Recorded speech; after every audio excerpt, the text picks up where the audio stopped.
People must have heard about Reliance Petroleum Corporation Limited.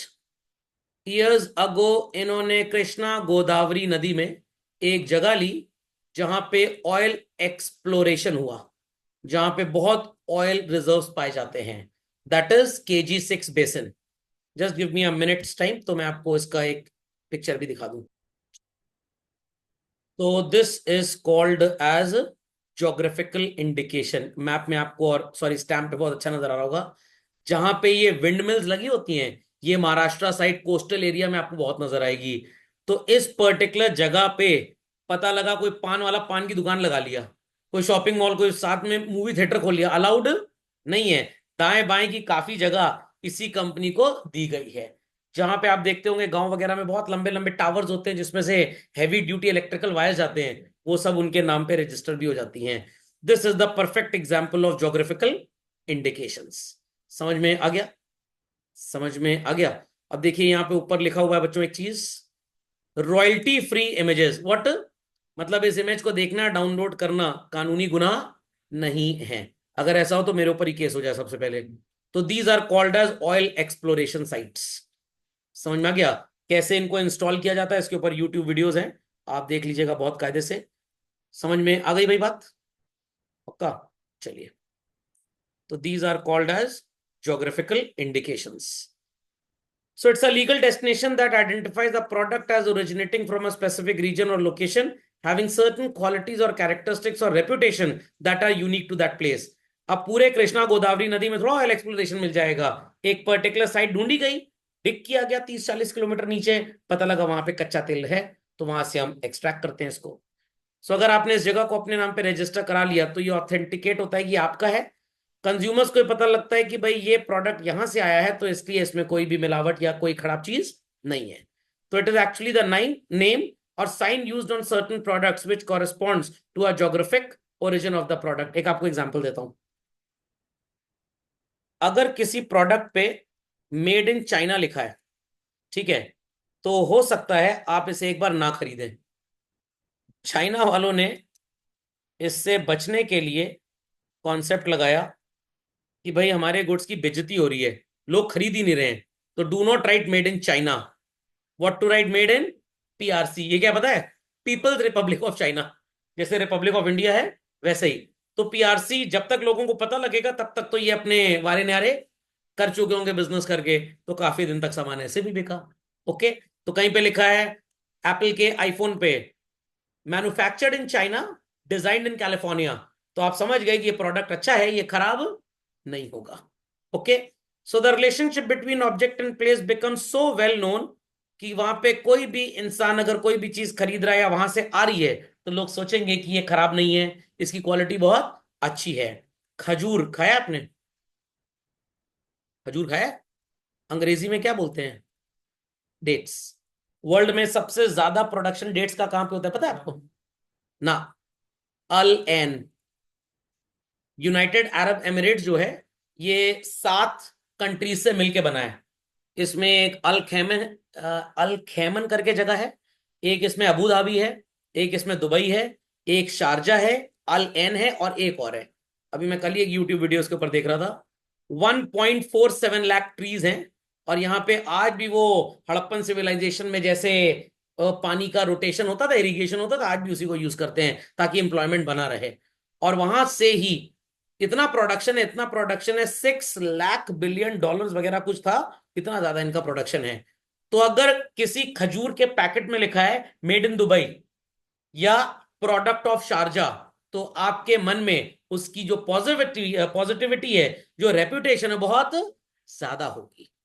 एक बार बहुत पहले की बात है, एक पर्सन ने स्यू कर दिया एक पर्स और बैग बनाने वाली कंपनी को कि ये दिल्ली में सामान बनाते हैं और लिखते क्या है? Made in USA। छोटे वॉलेट नहीं होते, छोटे बैग वगैरह, जिपर बैग्स। केस हुआ, 30,000 कोर्ट में आया पर्सन, कह रहा हाँ मैंने मेड इन USA लिखा, बट मैं थोड़ा बोल रहा हूँ United states of America, Ulhasnagar Sindhi association. मैं कहा कह रहा हूँ यूनाइटेड स्टेट्स ऑफ अमेरिका है। बच गया वो। तो इस तरह से काफी बार प्रोडक्ट्स में चीजें लिखी जाती हैं। तो इंडिया में जब ब्रांडिंग का प्रॉब्लम आया, बाहर लोग प्रोडक्ट्स पसंद नहीं कर रहे थे, तो लिखने लग गए सर्व्ड फ्रॉम इंडिया। सर फर्क क्या पड़ेगा? मेड इन इंडिया लिखने से लगता है सिर्फ प्रॉफिट कमा रहे हैं, सर्व्ड फ्रॉम इंडिया से थोड़ी सी हॉस्पिटैलिटी नजर आती है। समझ में आ गई बात? तो आपकी मम्मी साड़ी की दुकान पे जाए और बोले अरे ओरिजिनल कांचीवरम साड़ी है, तो मम्मी की रेपुटेशन, मतलब साड़ी के प्रति मम्मी के मन में रेपुटेशन थोड़ी बढ़ जाएगी। और अगर बोल दे भाभी जी साड़ी चाइना में बनी है, रहने दो हमको नहीं खरीदनी, इसका तो रंग ही उतर जाएगा 4 दिन बाद। समझ में आ गया इंपॉर्टेंस ऑफ ज्योग्राफिकल प्रोडक्शन? तो geographical indication of goods, registration and protection act, क्या बोल सकते हैं शॉर्ट में? GIGRPA, गिग्रपा, 1999 provides registration and better protection of geographical indication relating to goods in India as well। समझ में आ गया भाई ज्योग्राफिकल इंडिकेशन क्या होता है? तो ओरिजिनली ये बना तभी था जब इस तरह के प्रोडक्ट्स आए। Phulkari handicraft, Warli painting, Malabar robusta coffee, Darjeeling tea, Pochampally ikat, तो इनका ओरिजिन कहां पे है? Punjab, this is from Maharashtra, Kerala, from West Bengal and Telangana. तो जैसे बनारसी साड़ी रजिस्टर करा लिया हमने इसको, तो और कोई भी साड़ी वाला साड़ी बेच सकता है, बट बनारसी साड़ी नहीं बोल के बेच सकता अगर हमने इसका ज्योग्राफिकल इंडिकेशन रजिस्टर कराया है तो। समझ में आ गया? आगरा कभी गए आप लोग? बड़ा फेमस एक पेठे वाला है, हाँ, पंछी पेठा। अब किसी जमाने में किसी फैमिली ने पेठे के अलग अलग वैरायटीज को इनोवेट किया और पंछी पेठा नाम रख दिया। उनसे बस एक गलती हो गई, उन्होंने इसका पेटेंट या कॉपीराइट वगैरह कुछ ट्रेडमार्क कराया ही नहीं, और आपको कम से कम आगरा में हर दूसरी दुकान पे लिखा है क्या? पंछी पेठा। हाँ बहुत ढेर सारे हैं। तो अगर इन्होंने इसको रजिस्टर करा लिया होता ट्रेडमार्क को या ब्रांड नेम को, तो पंछी पेठा और नहीं हो सकता था।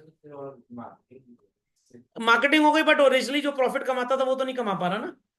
पहले अगर मैं अपने नाम पे रजिस्टर करा लेता तो मैं ही बेचता इस नाम से पेठा, अब तो 50 दुकानदार बेचते हैं, तो प्रॉफिट तो बढ़ गया सब में। समझ गए भाई इस बात को?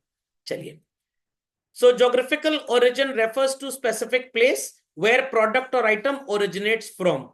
जैसे आपने बनाना के बारे में सुना होगा, इंडिया में सबसे ज्यादा प्रोडक्शन बनाना का कहां पे होता है पता है? भुसावल। ये नासिक के आगे जब आप जाते हैं, मुंबई जाते हैं, रास्ते में तो जगह पड़ती है, खूब बनाना का प्रोडक्शन है। जिस प्राइस पे इलाहाबाद में मिलेगा, कानपुर में 1/4 प्राइस पे आपको वहां मिल जाएगा। तो वहां पे भी अगर लोगों ने इसका रजिस्ट्रेशन करवा लिया होता, तो शायद दूसरी जगह बनाना जब बिकता और ये भुसावल का केला बोल के जब बेचा जाता, तो इसके प्राइसेस हाई होते हैं। So this include the location जहां से रॉ मटेरियल को सोर्स किया जाता है, या जहां से पर्टिकुलर टेक्निक आई है। तो जैसे हम बोलते हैं इट इज ईरानियन जेम्स, बड़े फेमस है यहाँ के पत्थर वगैरह। समझ में आ गया? तो अब यहाँ का पत्थर जैसे बहुत फेमस है, तो जो भी पत्थर इस नाम से बिकेगा ओरिजिनली होगा, ऑब्वियस सी बात है, उसका प्राइस ज्यादा मिलेगा। जब इंडिया पाकिस्तान का डिवीजन नहीं हुआ था, तो कराची तो एक ही था। उसके बाद दिल्ली में एक दुकान थी, कराची हलवा। आपने कभी वो वाली मिठाई खाई है जो रबड़ की तरह स्ट्रेच होती जाती है, ऑरेंज कलर की, ग्रीन कलर की होती है? खाई कभी? पहले वो लोहे के डिब्बे में आती थी। ओरिजिनल दुकानदार पाकिस्तान कराची का रहने वाला था, और उसी ने उस मिठाई का बनाया था, तो उसको कराची हलवा बोलते हैं। दिल्ली में आज भी इनकी दुकान है। इनके पूर्वज वो पाकिस्तान कराची को ही बिलोंग करते हैं। तो अगर इन्होंने भी ज्योग्राफिकल इंडिकेशन को रजिस्टर कराया होता, तो जो गली मोहल्ले कराची हलवा हर दुकान पे बिकता है ना, वो ना बिक पाता। बट इन्होंने वो काम किया ही नहीं। समझ गए? अभी जी आपने खाया कभी वो वाला मिठाई, येलो और सॉरी ऑरेंज और ग्रीन कलर की आती है, स्ट्रेच हो जाती है? Ever consumed? No sir. चलिए, कभी मौका लगे देखें क्या। हाँ, थोड़ी जेली टाइप की होती है, आम पापड़ टाइप बोल सकते हैं आप उसको, बट वो ट्रांसपेरेंट होती है। नहीं, उसी में अंदर काजू और बादाम भी होते हैं। हाँ, तो हर शॉप में इसी नाम से बिकती है, कराची हलवे के नाम से। बट एक्चुअली ओरिजिन कहाँ से हुआ? कराची से। तो उस बेवकूफ ने इसको रजिस्टर नहीं कराया एक्चुअली, नहीं तो वही परमिशन देता, वो प्रॉफिट कमाता वर्ल्ड वाइड। तो geographical origin have a significant impact on quality, reputation and cultural identity. जैसे आपकी मम्मी कभी साड़ी खरीदती होंगी, तो पाकिस्तानी साड़ी एक आती है, वो अलग तरीके का प्रोडक्ट होता है। अब पाकिस्तानी बोलते हैं कि कराची सिल्क बोलते हैं, कुछ ऐसा ही बोलते हैं। तो ये पूरे दुनिया में मिलती है, बट ज्यादा लोग प्रॉफिट क्यों नहीं कमा पा रहे? क्योंकि उन्होंने इस ज्योग्राफिकल ओरिजिन को कभी रजिस्टर कराया ही नहीं। And is often used as a way of distinguishing and promoting products. जैसे वो अमेरिका का जो पहला कौन सा गया था ऊपर, अपोलो, तो वो लोग मिट्टी लेके आए थे, उस मिट्टी को ये राडो और जो महंगी कंपनीज है वॉचेस की, इसके अंदर सन सॉरी मून डस्ट भर के बेचते हैं। तो करोड़ों में बिकती है कि इसके अंदर यूनिक डस्ट है, कुछ पागल टाइप के लोग खरीद भी लेते हैं। ओके। आपने विक्रांता का नाम सुना है? नहीं सुना? अरे ज्योग्राफी के स्टूडेंट है भाई, आईएनएस विक्रांता नहीं सुना? वॉरियर शिप था हमारा। कुछ साल पहले आईएनएस विक्रांता को बजाज वालों ने खरीद लिया। बजाज कौन? मोटरसाइकिल वालों ने।